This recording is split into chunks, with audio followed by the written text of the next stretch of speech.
right, coaches, welcome to the Flexbone mini clinics. This week we decided to do something a little different. We have Coach Mike DiMatteo, who's going to do a clinic on gun triple, specifically how he's teaching quarterback and running back mesh, the tracks, and how to keep it similar to an under center concept. So if you like the clinic, hit subscribe, hit like, and let's get started. Okay, guys, so welcome to this mini clinic. I'm Mike DiMatteo, and I'm going to be showing you the how we teach mesh from the gun. This is going to be offset backs. You can do it if you want to with what we call cannon, where we would stack our running back right behind the quarterback, literally about a half a yard behind him. But in this instance, we're going to do what we refer to as offset. So we're going to run 13 here. That's going to be inside veer to the left. A couple coaching points about trying to do inside veer mesh from the gun. The first one is if you'll take a look at our B back right here. He's a junior. If you look at his feet are inside of his shoulders. We don't want his feet spread out wide, and the reason is because he's going to have to take a slide step to his right in order to make this whole mesh work. And if he's already got his feet too wide, he's never going to be able to take that slide step. Another coaching point for the running back, if you look at his hands, he's a little deeper than I want, but we don't want to have any weight on the knees at all. And the reason is because that's going to drive his feet into the ground and make it harder for him to get off. I'd like him to stand a little bit taller. Thirdly, we want to make sure that the weight on his feet are on the balls of his toes. We don't want too much weight on his heels. Again, there's the idea here that we want him to be as light on his feet as he possibly can. His very first, his aiming point, one of the things that we teach our running backs directly when they come up to the line of scrimmage is to find their landmark. This cone right here, that is that denotes his landmark, which would be the inside leg of the play side guard. Pretty typical. Now it's a little bit different path for the running back because he's not under center. So if he was under center, for example, this cone marks the 5-yard spot where his heels would be, and he would of course be on this kind of an angle. He's not going to be on that kind of angle, but so we have to duplicate that, and I'll show you how we do that in a minute. His first step is going to be a slide step to the left, and then he's going to get downhill. And once he gets where he's supposed to be, he's going to start to angle just as he would if he were under center. So it would wind up being the same thing, because as we all know, with regard to the blocking scheme, that's how it all fits. For the quarterback, the key here, and this is a coaching point that I've used with these guys for a long time, is that it's got to be a puzzle piece. It fits like a puzzle, and I do it in 3 stages. There's a 1 count, a 2 count, and a 3 count. The quarterback, though, here's his deal. He has to attack the line of scrimmage as hard as he can at the tee and set. So it's actually, if your cadence was ready, set, go, he's going to start moving on the tee and set and attacking the line of scrimmage. So while his first step is going to be here, the running back's first step is going to be here. Should have done that. It's got to be a little more lateral. It'll be like that. Then his second step, he opens here, and then by the third step, they mesh. And that's how this works. So when he's moving forward prior to the snap of the ball, just at the tee and set, he's taking his slide step. The center also has to snap the ball in the tee and set. A lot of times what winds up happening is the ball travels too late because the center snaps the ball too late. So the key coaching point for the center is you have to snap the ball sooner, not faster. A lot of people will say faster, and that confuses a young man because he thinks he's got to whip it back there. That's not it. He's got to snap it sooner. You get all 3 of those pieces working in tandem, and you're going to have a really nice mesh for yourself. This quarterback is a senior, first-year starter, transfer from last year, and he's doing a really, really nice job. So I'll run this through real quick and let you see what it looks like. This was this past summer. We were not allowed to use a football because of the COVID deal, but it actually turns out to be a pretty good thing because it forced them to work on their technique and their footwork. So this is what the mesh looks like in regular motion. So if we were to bring this back,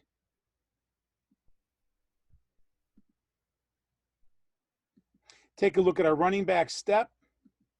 You can see how we took that slide step, that nice lateral slide step, and that puts him right on line to his attack point. And his eyes will always be on his action key, wherever his action key is. If it's a 3 technique, of course, it'll be back here.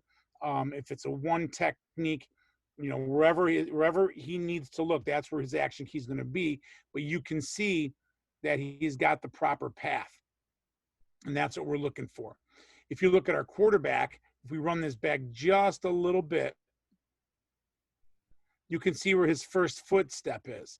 His first footstep is off of the midline. We always practice with a midline. And the reason is because I want these guys to have aiming points.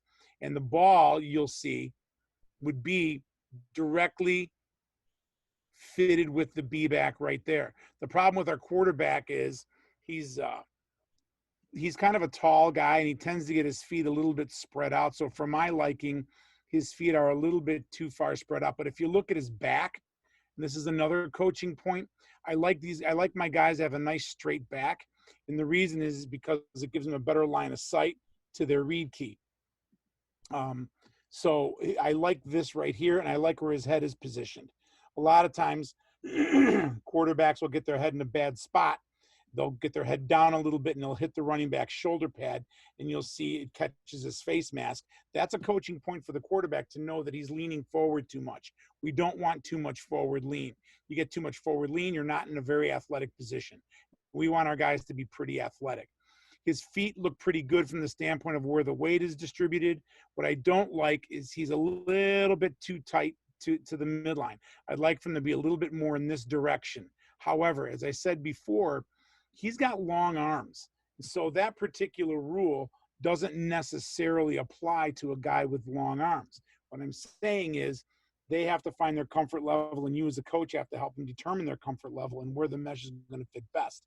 This is not a great angle, but when he attacks the ball, when the quarterback attacks the ball, watch his hands.